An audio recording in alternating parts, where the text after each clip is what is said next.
Hello, let's try this again. I'm checking out a book, Becoming Bulletproof, with Evy Pompouras. I have been watching her videos on YouTube, and I absolutely love her content.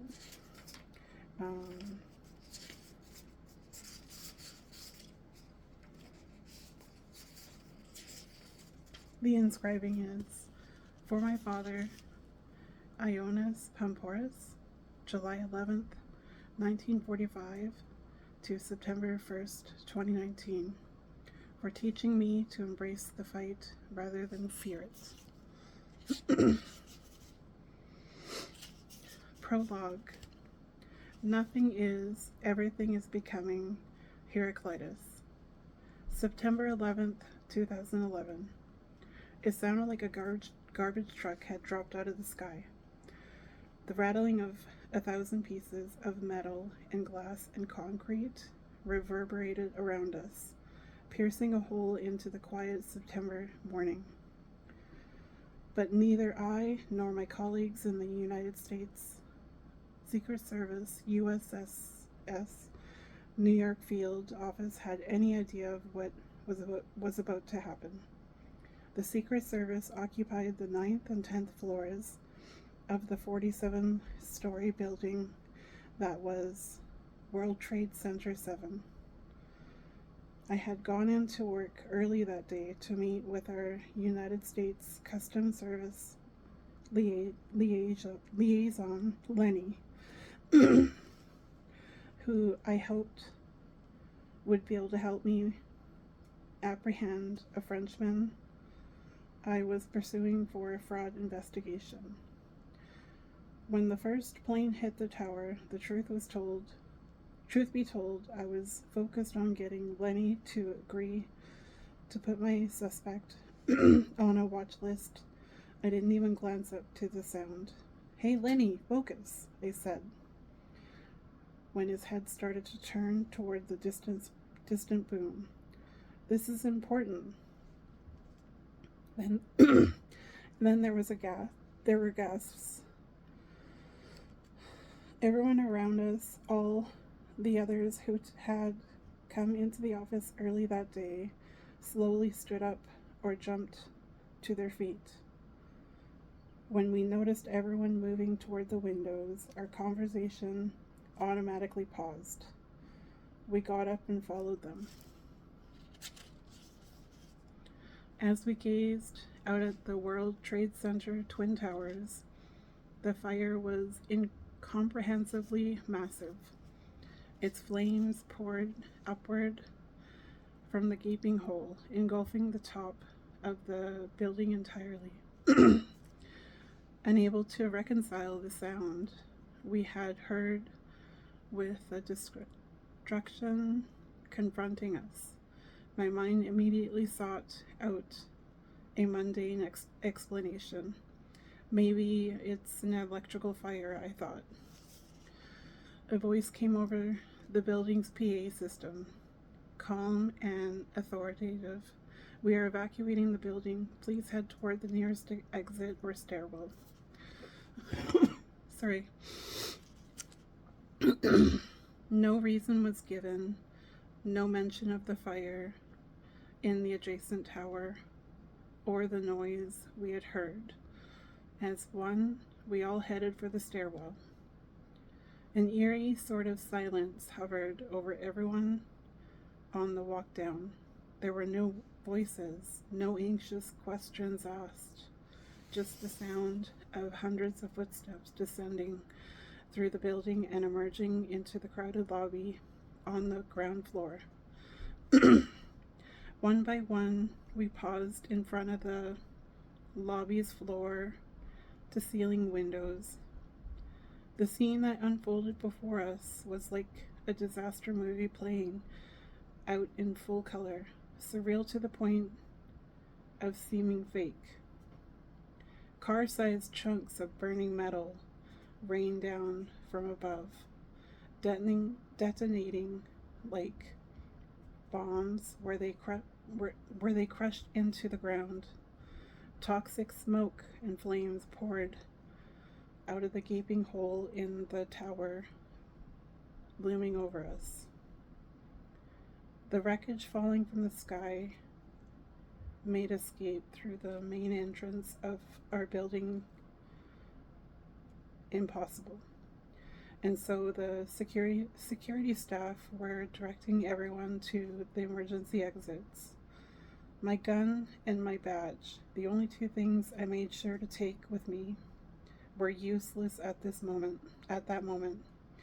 I didn't know that a plane had been hijacked and flown into the World Trade Center's North Tower between the 93rd and 99th floors.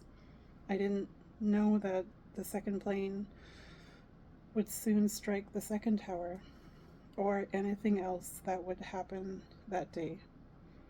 I knew only that as a special agent, I needed to help however I could.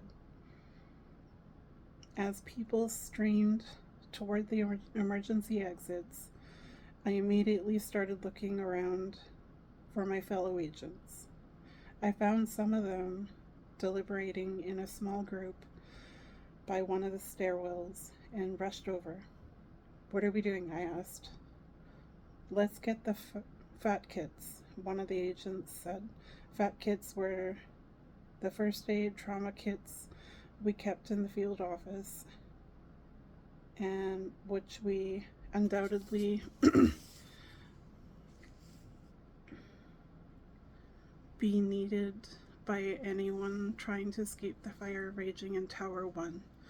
Without hesitating, we ran back up the 10 flights to retrieve them. The kits contained oxygen tanks, bandages, and a vast array of medical supplies and trauma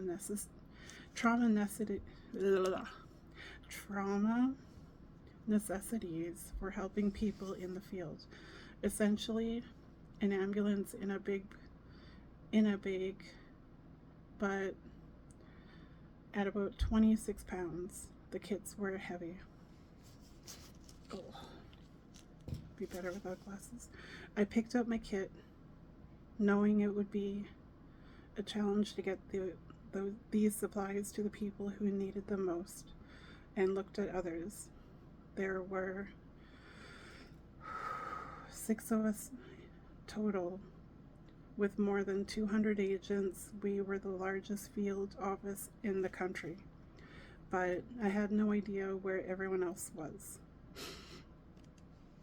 We headed back down to the ground floor, the cumbersome kits dragging down our shoulders and cutting into our hands. Since there was no way to get out through the front doors, we used the side doors and ran as fast as we could toward the main entrance of the North Tower as burning metal relentlessly thundered down from above. That's when I heard it, a sound distinctly out of place, especially close to the epicenter of New York, with its high-rise office buildings and skyscrapers. Among the cacophony of destruction already unfolding, of twisting steel and shattered glass, came what I only later understood to be engines of Boeing 767 revving for maximum support or impact. A moment later, United Airlines Flight 175 flew into the South Tower. And then hell got even hotter. The force of its impact between floor 77 and 85 of Tower 2 instantly turned what was already unfathomable into Armageddon, as fire and heat and massive chunks of metal fell toward the earth from hundreds of feet overhead. I felt a strong hand grab on my waist, grabbed my waist and yanked me back. It was my colleague Michael. I hadn't even seen the plane, but he had. We were out in the open and completely exposed. We knew we needed cover, so we broke out into a full sprint back toward our building. There was confusion everywhere I looked. Some people were running, others were walking. Some just stood there, frozen in disbelief. As I ran, I saw a man motionless, staring at the destruction above, when something large fell on top of him. And then he was gone, just gone. It still hadn't registered to me that it was now 2 planes that had flown into 2 towers, or how that was even possible, or what it meant. All I knew was that we had to get to the people who needed help.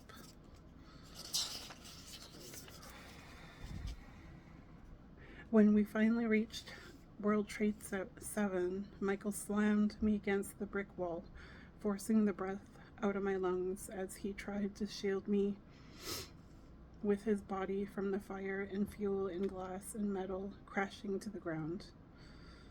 It felt like an eternity as we waited for the insanity of the massive explosion to slow. Our paths now blocked. Michael and I zigzagged our way through the obstacle course of debris, trying to find our other colleagues and another way into the towers. We ran into a group of about 15 agents and a supervisor huddled together. "Listen, I'm going in there to help," the supervisor said as the towers blazed behind him. "Obviously, this isn't like anything we've seen before. You don't have to go. No one's going to think badly of you if you don't."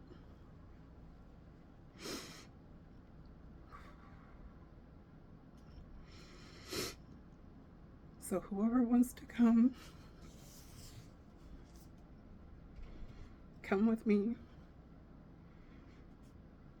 And whoever wants to turn around and go, please do. Holy crap, this is very heavy for a prologue.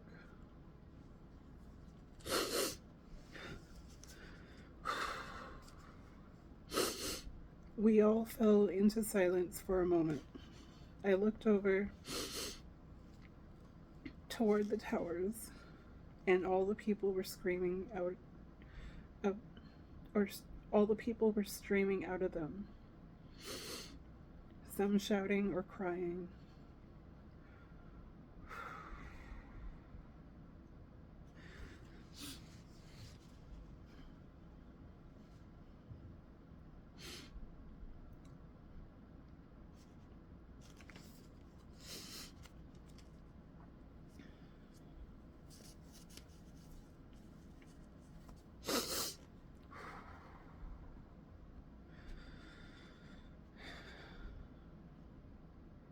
Some shouting or crying, some expressionless with shock.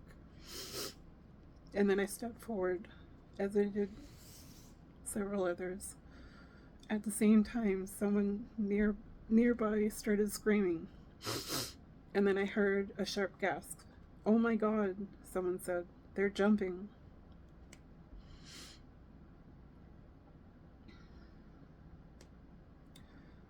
I looked up, but at first I couldn't process what I was seeing. It was a man in a white shirt, his tie blowing back behind him as he fell through the air. His tie looked purple or maybe blue. He had a mustache. His expression was blank when he hit the roof of one of the smaller buildings surrounding the Twin Towers and disappeared. Countless more followed, maybe even hundreds. It was incomprehensible. it was raining people, and then I understood all those people were choosing death on their own terms instead of burning. They chose to jump. I looked over at my colleague Kevin, who was standing next to me. There was a gash in his arm with blood trailing down. "Kevin, we have to do something," I said. "We have to help." Kevin's voice was quiet.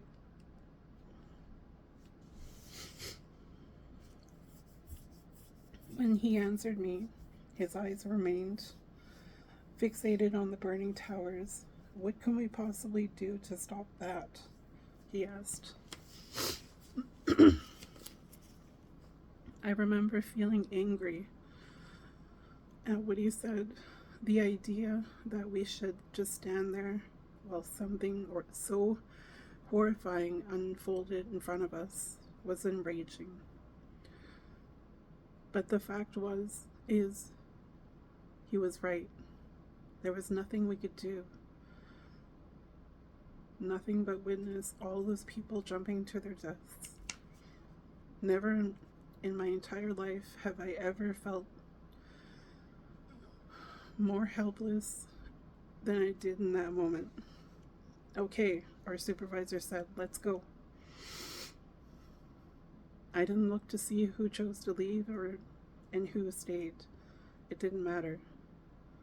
All that mattered was everyone we could. By now, my hands were cut and blistering from the weight of carrying the fat kit by its flimsy nylon handles. The barrage of falling destruction made it impossible to make our way in, so we set up a triage by the West Side Highway near the base of Tower 2. Ambulances had begun pulling up to the curb.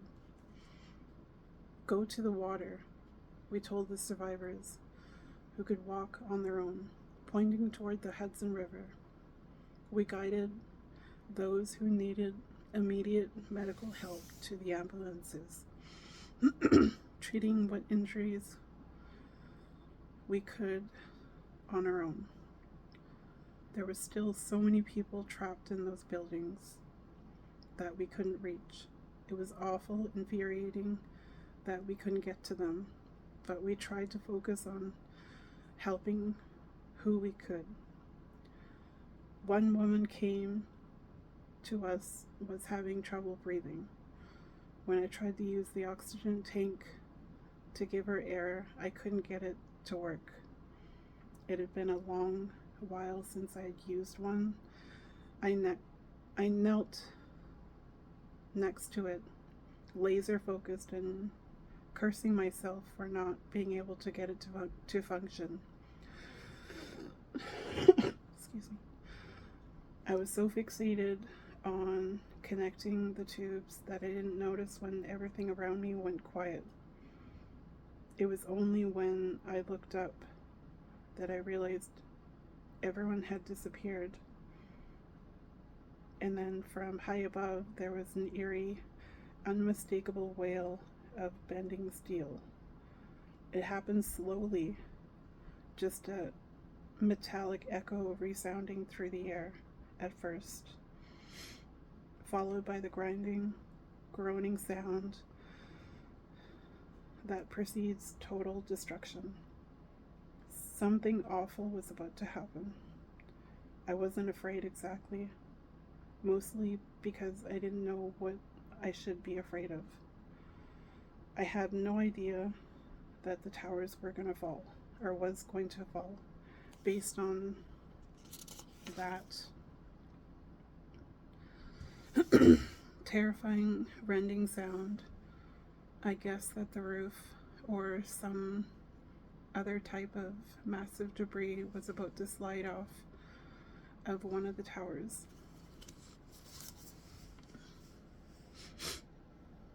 Whatever the cause, I knew that I needed to find shelter fast. My mind went into autopilot, every second stretching out endlessly. The 110-story building loomed overhead.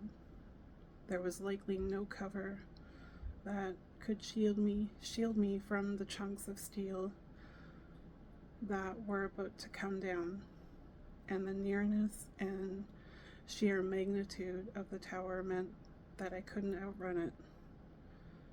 So I did what I could to ensure my survival. I spotted a concrete wall at the base of the closest building and sprinted toward it. Grabbing one of the bottles of water we had been using to clean out people's eyes and mouth. If I was going to be buried alive, I knew I would need water. I rushed through the patio of an abandoned Au Bon Pain restaurant and paused just long enough to take a hold one of the metal tables crowding the patio space. One thing you learn in the explosives training with the Secret Service is that glass can kill you just as easily as bullets can. My adrenaline spiked as I dragged that brutally heavy table over to the building, hoping it would protect me from falling debris and provide me with a pocket of air to shelter under should I be buried. I pushed it against the wall, crawled underneath, and pulled my knees to my chest to make myself into a smaller target. Excuse me. The deafening groan of steel bending crescendoed as the tower broke apart. Thousands of windows simultaneously shattered as the structure of the building finally failed, and then the tower fell. The cataclysm of noise and devastation that swept over me was unlike anything I've ever experienced. It was like sitting in the corner of a volcano during the eruption. The heat and toxic dust filled the air so densely that I could hardly breathe. Cement and steel and shards of glass crashed all around me, and the ground thundered with the continuous impacts, growing more deafening by the sound. It quickly became clear excuse me, that this was going to be beyond anything I'd ever imagined. Day turned to night. The earth beneath me roared so deeply that I thought I was going to open up and swallow me whole. Excuse me. It seemed pointless now, but I'd begun shaking the table as hard as I could, feebly hoping I could keep it from accumulating debris that would bury me. It was the only thing that I could think to do, the only way I could try to fight. I still had no idea what was happening, but as the devastation continued unabated, the realization came to me, both fast and slow, that I was going to die. Excuse me. I remember that I didn't feel afraid, only sad that I was going to die alone, and that when all was said and done, I'd be pulverized, annihilated. There would be nothing left of me, no body to send back to my parents. I had been prepared for death, but I had never been prepared for death such as this. This was the end, my end. The sort of worries and preoccupations that took up so much attention in my daily life cleared away, leaving me only with this thought: had I done enough? Had I helped enough? Had I lived enough?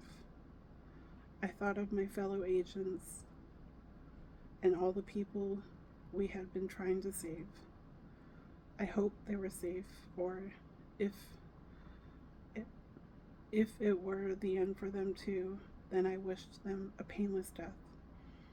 As I waited for my death to claim me, I hoped that I had been a good enough person, that my family knew how much I loved them, that I had somewhere, made a difference in someone's life. Then I started to pray aloud. Our Father, who art in heaven, hallowed be thy name. I prayed in Greek, as I'd been taught to growing up in the Greek Orthodox Church. I kept my eyes open as the world around me split apart. I wanted to see death coming for me. I knew I had no choice in my death, but I could choose how I faced it. Even when I could no longer hear the sound of my own voice, even when my face and mouth were filled with dust and ash, I kept my eyes open and prayed. As the tower collapsed above me, strange as it might sound, I felt a peculiar peace spreading through me. No longer able to speak, I prayed silently in my mind as the force of the blast slammed me back against the concrete wall of the building. Smoke and metal and cement and grit shot into my throat and into my ears and into my eyes, burning me. And then somehow, at some point, it stopped. The destruction fell to stillness. I realized that it was over only when I heard the quiet, the most deafening silence. Now there was nothing but a void of blackness, as dense as the dust choked air in my lungs.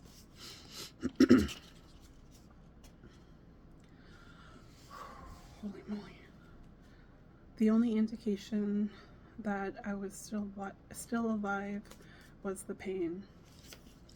I need a drink of water.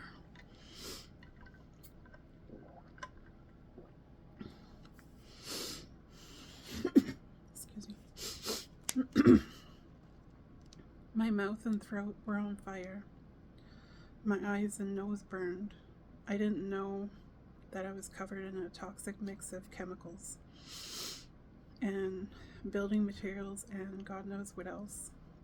I raised my hand in front of my face, but I could see nothing. Had I been buried alive after all? I cautiously probed around me. Nothing.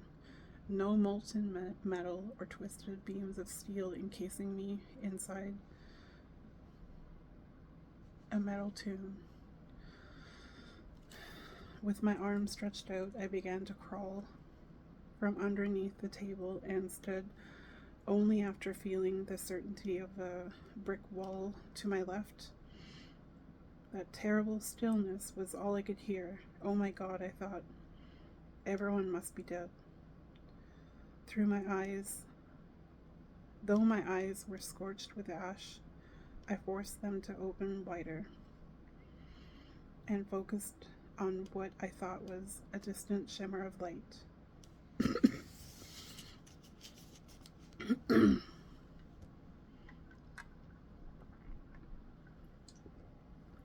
I moved toward it. If I was alive, the light was a good thing. If I were dead, I figured the light would still be a good thing. The glow was like a soft haze of a candle, and I followed it until I finally heard a voice. I recognized it at once. My friend and colleague Gabriel calling out for me. I don't think I can adequately express the relief of hearing a familiar voice after thinking the world had just ended. I tried to shout out, but my voice couldn't get through all the chalky debris in my mouth and throat. I spit some of it out and tried again. Gabriel, is that you? Gabriel, I can't see. Stay where you are, he yelled. I'm coming for you. I stopped moving and waiting until he found me. As he led me through the wreckage, my eyes slowly began to clear. I faintly watched 2 firefighters heading in another direction. They looked like they were coming from battle. One was holding up the other, who was still grasping his axe, dragging it across the ground. There was blood streaming from his face. The world looked like the set of an apocalyptic movie, impossible to make sense of. We continued to stumble through the near darkness and then practically collided with 2 other agents. Jeannie, Michael said. My nickname was Jeannie at the time, short for Evina. My God, is that you? I heard the same relief in his voice. I knew exactly how he felt. It's me. Together we walked into the lobby of a nearby building. Inside there was about a dozen or so people who had managed to escape the worst of the blast of the first tower falling. I stood there, my eyes shut tight, the burning worsening as I tried to get my bearings. Looking back on it now, I thought that I had been brave by keeping my eyes open and facing death head on. But in hindsight, it wasn't the smartest idea, exposing myself to all that heat and ash. A moment later, I felt someone begin wiping my eyes with a wet cloth. I flinched at the sudden contact, but gradually relaxed as the burning diminished. Better now? As the man's voice with a thick Spanish accent.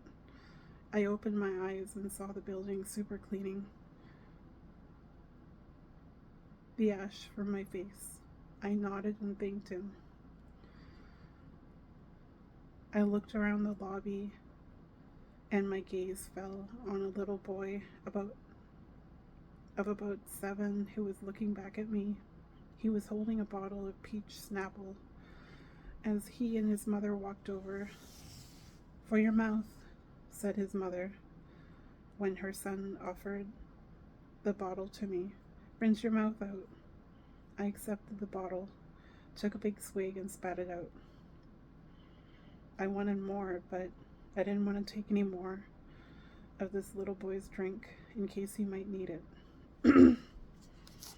I still didn't completely understand what was happening or what might still be happening. The one thing we didn't know was that it wasn't over. We probably had only minutes or seconds before the second tower fell, and we needed to evacuate as quickly as possible. Excuse me.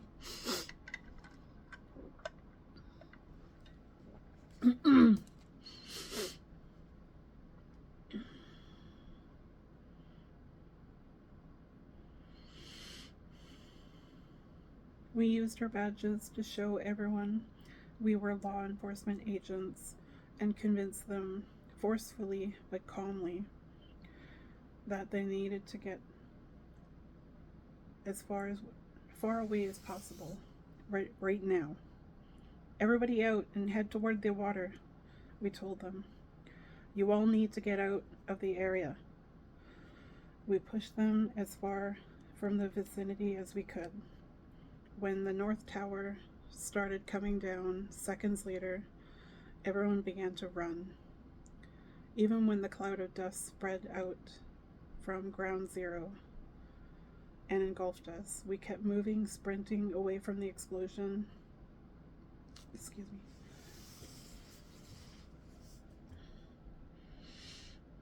grabbing people, pulling them towards safety, carrying people too injured to run.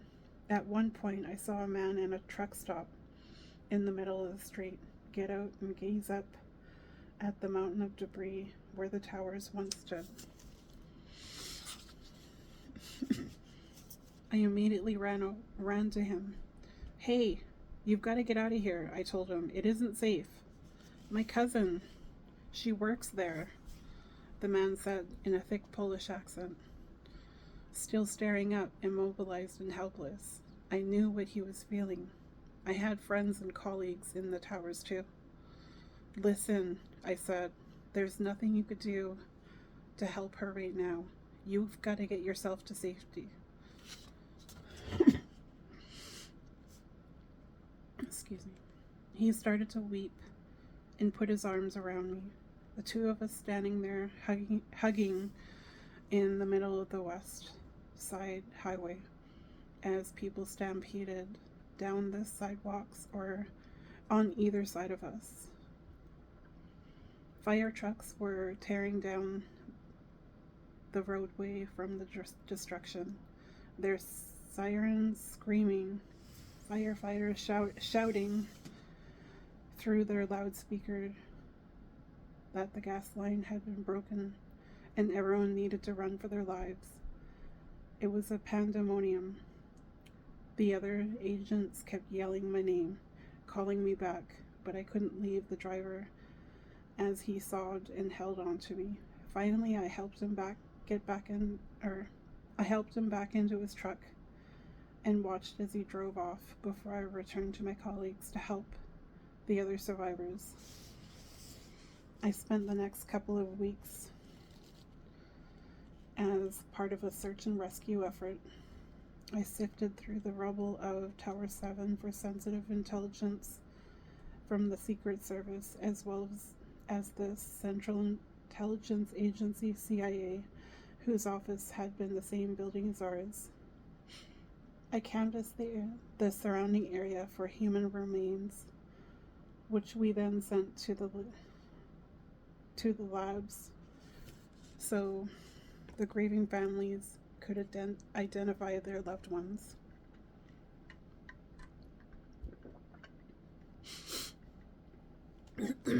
It was days, and when my friend Sophia called me distraught.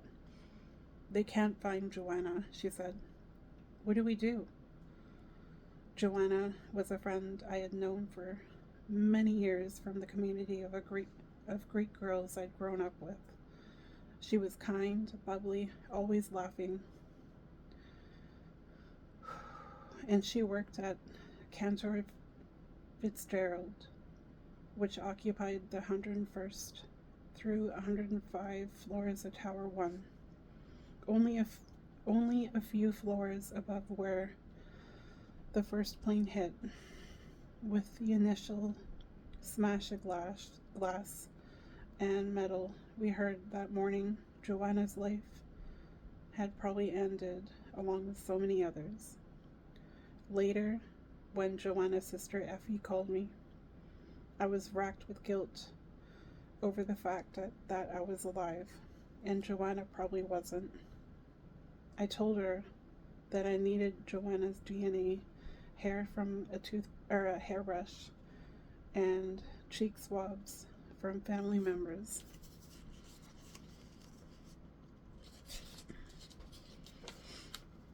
There was a long silence on the line.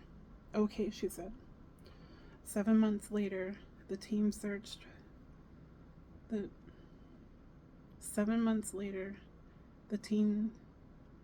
team found a small fragment of Joanna's right arm, which meant that her family was finally able to put her to rest.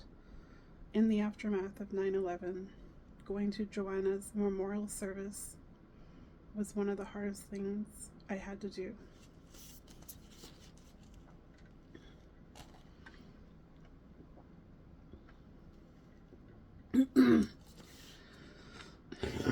Excuse me.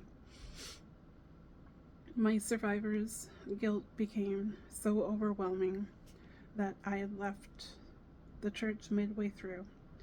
While her family and friends honored her inside, I sat on the front steps of the great church, huddled over and heartbroken.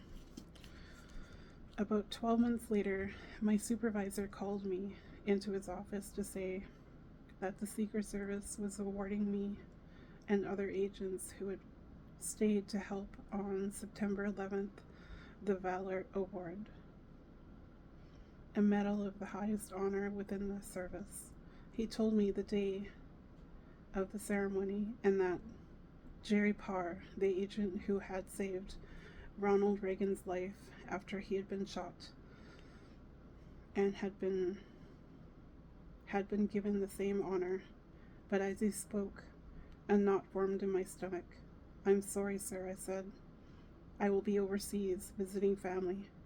Can someone else accept it on my behalf?" He agreed, somewhat reluctantly, and I left his office. That night I went home and booked my flight to Greece for the date of the ceremony. It's not that I was insensible to the importance of the award, the being awarded an honor rarely given, particularly one that so in the few service have ever received, but I just couldn't bear the thought of being given a medal for living when so many others had perished.